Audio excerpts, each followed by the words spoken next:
অরাজনৈতিক সংগঠনের সঙ্গে যুক্ত ছিলেন, হঠাৎ করে তৃণমূল কংগ্রেসে কেন যোগ দিলেন?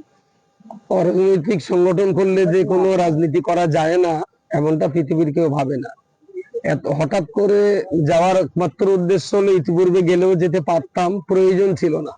তখন মনে হয়েছিল আমার খুব বেশি প্রয়োজন নেই রাজনীতিতে, অরাজনৈতিক শিক্ষা, স্বাস্থ্য, সমাজ উন্নয়নের যে কাজ করছি এটাই যথেষ্ট। আলহামদুলিল্লাহ তাই নিয়ে আমার সংগঠন নিয়ে আমি পাগলের মতো হয়ে থাকতাম।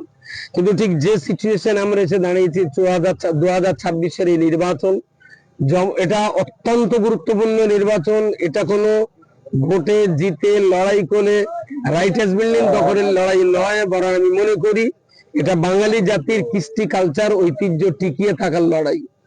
এই নির্বাচনে যদি আমরা আগ্রাসন শক্তিকে হারাতে না পারি তাহলে বাঙালি জাতির ঐতিহ্য হ্রাস পাবে। বাঙালি জাতি আর কোনোদিন মাথা তুলে বাঁচতে পারবি কিনা সন্দেহ আছে। দেখতে তো পাচ্ছেন গোটা দেশ জুড়ে বাংলা ভাষায় কথা বলার জন্য মহারাষ্ট্রে আমাদের প্রবাসী বাঙালিদের মার খেতে হচ্ছে, বাংলায় কথা বলার জন্য গুজরাটে, বিভিন্ন রাজ্যে আমাদের ছেলেদেরকে মার খেতে হচ্ছে। তো আমরা বাঙালি, সারা ভারতবর্ষ আমাদের দেশ, কিন্তু অন্য দেশে বাঙালি থাকতে পারবে না। অথচ কলকাতাতে আমরা দেখছি সারা আমাদের দেশের সমস্ত স্টেটের ছেলেরা সপরিবারে, কেউ বা শুধু ছেলে মেয়ে এসে কাজ কাম করছে, তাদের কোনো ভাষার জন্য মার খেতে হয় না। আমরা তাদের কারো উপরে জুলুম অত্যাচার করি না। অথচ আমাদের ঘরের বাঙালি ঘরের সন্তান তারা যখন বাইরে কাজ করতে যাচ্ছে ভারতের অন্যান্য স্টেটে, সেখানে মার খেতে হচ্ছে। সুতরাং 2026-এর এই ইলেকশন এটা শুধুমাত্র একটা সরকার গঠনের ইলেকশন নয়, এই ইলেকশন হলো বাঙালি জাতির অস্তিত্ব টিকে থাকার লড়াই। তারা ষড়যন্ত্র করছে ভোটার লিস্ট থেকে বাঙালিদেরকে বাদ দিয়ে বাঙালি কৃষ্টি কালচারকে সর্বনাশ করে দেওয়ার।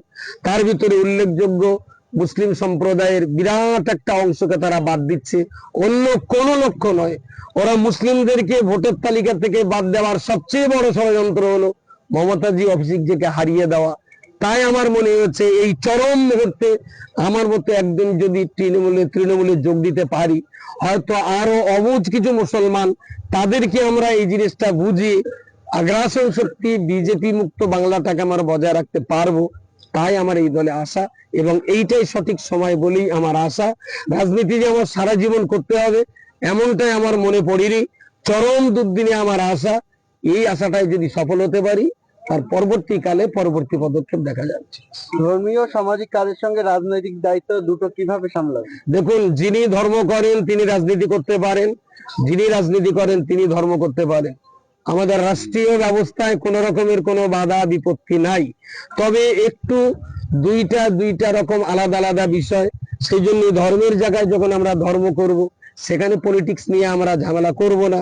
আবার পলিটিক্সের জায়গায় যেখানে আমরা পলিটিক্স করব সেখানে আমরা ধর্ম নিয়ে কোনো সমালোচনা পর্যালোচনা করতে যাব না।